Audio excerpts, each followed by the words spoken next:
Hi Scorpio, this is Jeff. Welcome po sa ating channel. At ito ang yung daily kabay tarot reading. Kung naka-resonate kayo, comment down. Kung hindi kayo naka-resonate, bigay nyo po sa iba kasi general reading po ito. This is for you, Scorpio.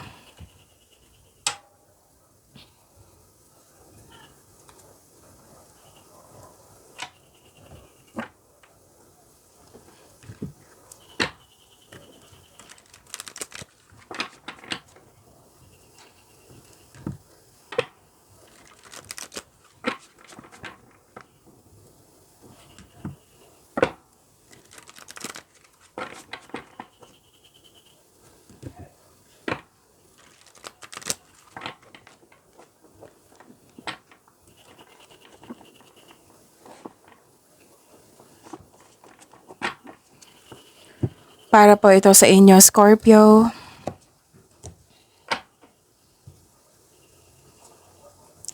Maraming salamat po sa inyong patuloy na suporta at maraming salamat din po sa mga hindi nag-skip ng ads. Gamitin ang reading na ito bilang gabay lamang sa mga hindi pa nag-subscribe. Subscribe na po kayo at click bell notification para malaman nyo na may bago tayong video. Para sa mga gustong magpa-reading, comment po kayo ng personal reading. Again, comment kayo ng personal reading and check my reply sa comment section.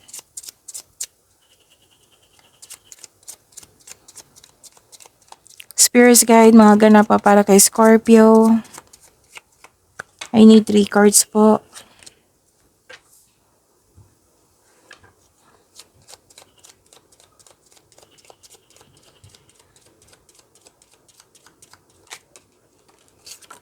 Okay, kunin ko na to.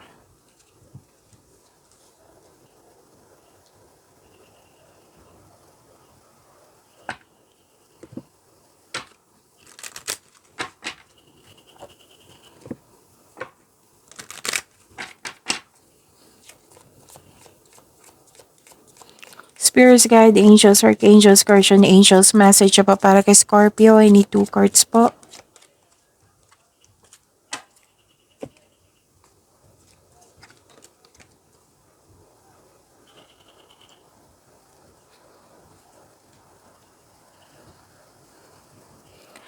Scorpio, natuwa ka dito sa isang tao na malapit sa iyo kasi very loyal siya sa iyo at very supportive siya sa iyo. Oo, tapos pwede din may bago kayong kasamahan, bagong kaibigan na bibigyan. What I meant is bagong kaibigan or bagong kasamahan na magaan ang loob mo sa kanya. Pwede din bumili kayong gamit, bumili kayo ng may bago kayong pet na nabigay ng pamper sa'yo. Ang lan sa inyo na hired o as katiwala. So, prepare yourself, habaan ng pasensya at intindihin, pag-unawa din na kailangan taasan yung pasensya talaga kasi may delay dito. Delay sa paggawa ng aksyon kasi may tutol. Delay sa paggawa ng desisyon. Oo, kasi may tutol. Delay sa paggawa ng aksyon kasi may hesitation. Or delay ito sa hinihintay mo. Tapos may concern ka dito sa isang tao na mahirap kausap or sobrang stricto. So may party, special event, public event, togetherness, bonding, meeting, reunion. Yan yung nakikita ko.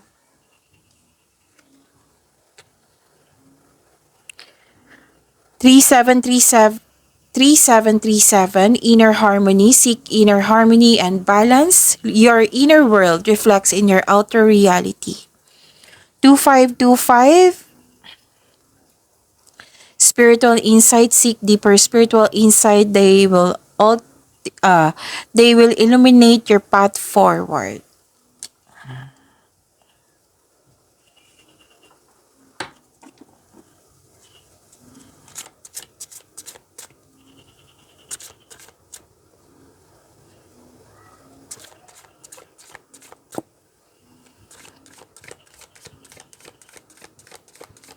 Energy po ni Scorpio.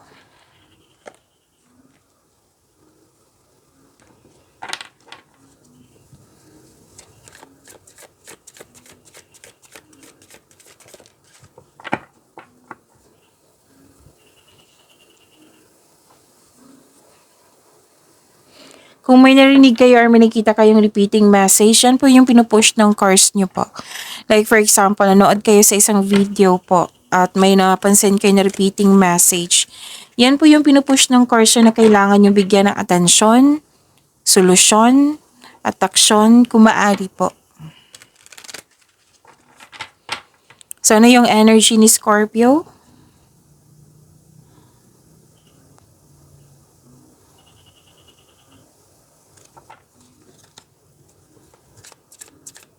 Pag-alis, you're walking away, nag-move on kayo. Transition po ito, may movement, pwedeng busy kayo, pwedeng nagpasya kayo mag-move on or umiwas, umalis. Pwedeng pag-atras, pagtakas sa isang sitwasyon, bagay man, lugar or tao. Nirelease mo ito kasi you want more, you want magkaroon ng growth and expansion. It might be you're not masaya na. Oo, hindi ka na masaya. So, nagkaroon ng pag-alis para sa yung growth. Gumagawa ka ng paraan dito. Umalis, movement, gumagawa ng paraan. So, this may feel distressing sa ngayon, pero wag mong hayaan na mabigatan ka, okay? Usapin mo yung malapit sa buhay mo, malapit sa puso mo, para matulungan ka kung pwede. So, kailangan mo ng action para magkaroon ka ng freedom. Pwede nagpasya ka na umiwas ka sa taong toxicity. Nagpasya ka na umiwas. Oo, kasi ang alam mo, hindi na nakakabuti sa'yo. Pwede din, nagpasya kang magkaroon ng career change. Kasi you want more. Gagawin mo talaga to para magkaroon ng growth and expansion. Gumagawa ka ng aksyon. Gusto mong naka-align ito sa goal mo. Ayaw mo na sa toxicity. At sa pag-alis na ito, pag-iwas na ito, and I consider this is ending eh. Tapos gumagawa ka ng aksyon, di ba? So that is moving forward. So ito na yung new beginning na sinabi dito sa isang card mo. Itong new beginning na ito, magbibigay ng abundance po sa inyo. Diba? Ang ganda? So claim nyo po.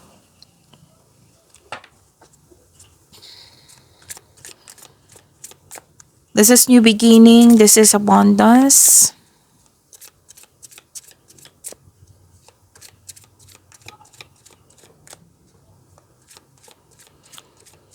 May parating na blessings po. This is gift from the universe. Posibleng new job opportunity or unexpected sum of money. Pwede din bagong tao. Bagong inspirasyon. Claim niyo po ha. Ang ganda. So, this 2 cards is an action. Action po ito. Nag-take ka ng first steps para ma-enhance o ma-increase. Lalo na yung kaperahan mo. So, ang pagbabago na ito ay may unlimited growth towards to your finances. Kitang-kita ko yung pera dito. So, yun na. Pwede din, promotion. So, pwedeng literal na promotion, pwedeng pagtaas ng kita, sweldo, or allowance. So, magkakaroon ng financial growth and stability. Dalawang card na mismo nagsabi dito na mag-pursue yung ilan sa inyo ng new career. Oo. New career path. Na nag-o-offer ng much needed, yung nag-o-offer sa'yo ng more stability and abundance. So, claim nyo ha. Ang ganda po. Spirit guide. Message po para kay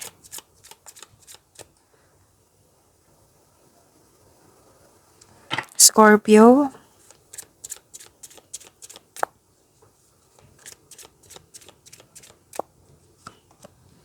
Journey. So, this is the clarification of your card here na new beginning.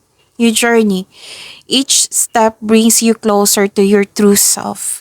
So, sa itong pagbabago na ito, may self-discovery ito. So, magkakaroon talaga ng growth. Tama yung decision mo. Oo. Kasi you want, di ba, may pagbabago, bibigyan mo siya ng action kasi you want more, you want growth and stability, which is, nakikita ko talaga dito yung growth. Okay, so ang ganda. Claim niyo po.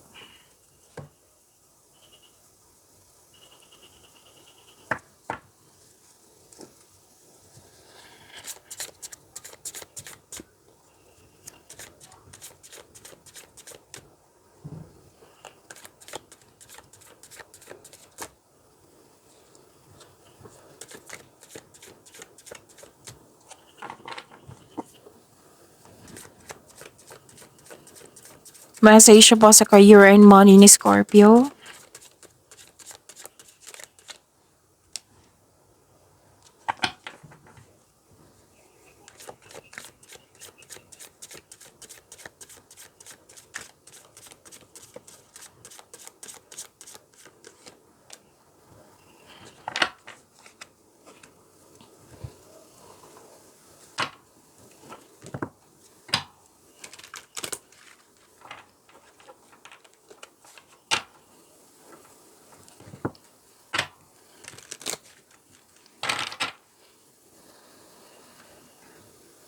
So this is about your career and money, Scorpio. New beginning din to. At ang ganda nito, Scorpio. Kasi this is victory, mahigit pa sa success. This is about your career and money, ha. So claim niyo po itong victory na ito. Marami kang ideas, bagong ideas po. Clarity. Nagkaroon ka ng determination. Bibigyan mo talaga ng action. So, prepare yourself, Scorpio, na magiging busy kayo ngayon. Ngayong month na ito, June 2025. Makinig din kayo sa inyong intuition, ha? Magkakaroon din ng improvement sa inyong communication skills. So, nagkaroon ng bagong insights and clarity kung paano pa i-improve yung kaperahan mo or project. So, this is another 3 cards na po nagsabi dito na may pag-level up nga sa inyong career and money. Pwede din yung change career. So, magiging busy kayo. So, huwag kayong mag-alinlangan, ha, na mag-invest. Kasi may opportunity po ako nakikita dito. Siyempre, may kasamang konkretong plano yan. So, may masinsinang pag-uusap dito regarding sa career and money.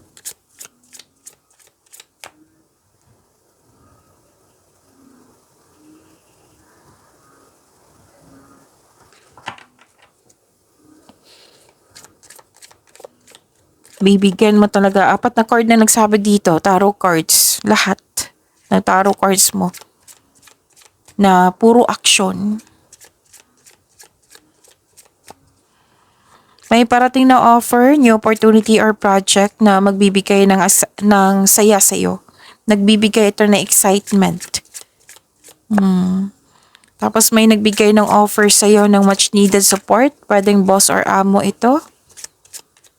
May magbibigay ng tulong. Pwede din na 2 card na po nagsabi dito sa career and money nyo na pag-angat nyo talaga. Claim nyo, ha, pag-level up nyo po ito. May pagtaas ng posisyon, promotion to. Pagtaas ng kita, sweldo. Kung makakaramdam kayo ng stagnation, so isipin nyo po ang inspiration nyo sa buhay. Kung bakit nyo yan ginagawa. So, may parating po na good news dito. Okay? So, take things slow. Pag-aralan. Kung tao ito, kilalanin ng mabuti. So, may proposal, offer. Wow.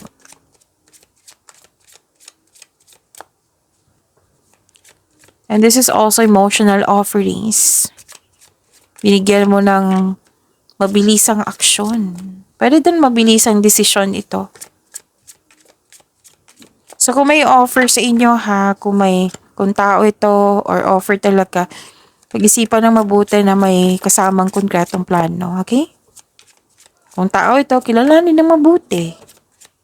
Pagkakataon, pag-aralan ng mabuti. Spirit guide, message po sa career and money ni Scorpio. activation.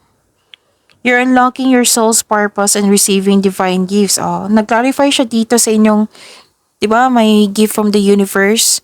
Mm. Okay. Okay. Wag po daw kayo mag-focus sa sa material na bagay. Umaga, may sabi din sa akin ngayon na wag kayong mag-focus lang sa pagyaman ng material na bagay. Oo. Pero then, wag kayong mag-focus sa pag-overspend ng material na bagay or overspending sa kaperahan. Okay? So, yun.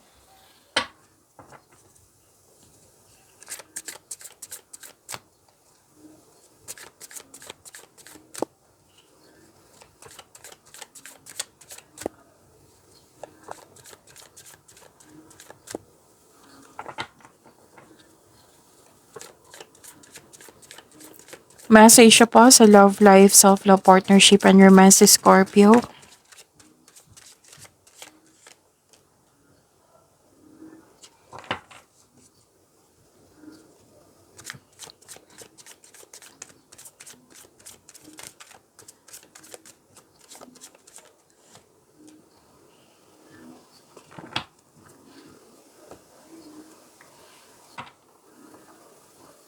So this is about your love life, self-love, partnership, and romance.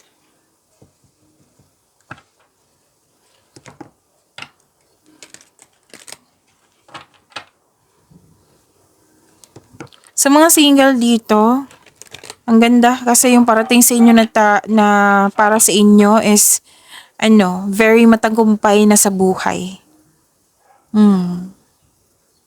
At magaling tong magsalita. It might be this is an air signs, Gemini, Libra, and Aquarius, or fire signs, Aries, Leo, Sagittarius.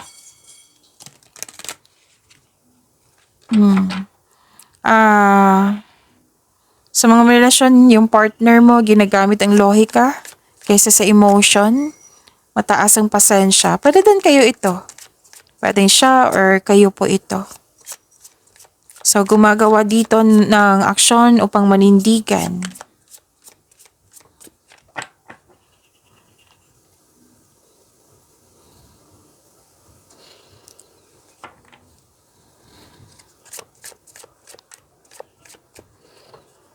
Okay.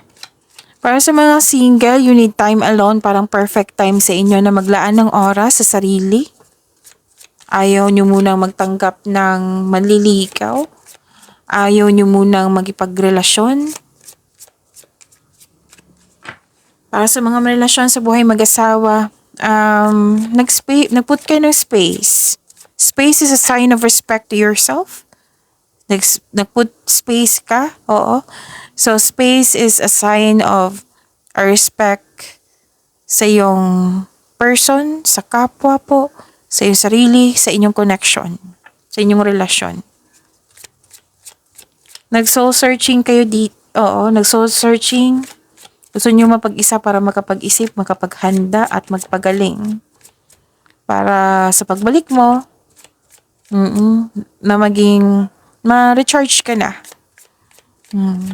Pwede din naghahanap ka ng sagot sa inyong mga katanungan dito or solusyon sa inyong problema.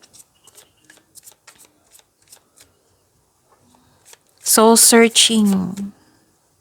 Feel free yourself para makapag-isip ka ng maayos.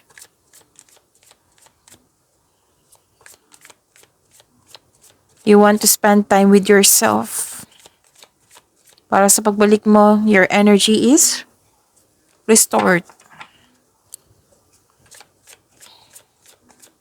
Spirit's guide message po sa love life ni Scorpio.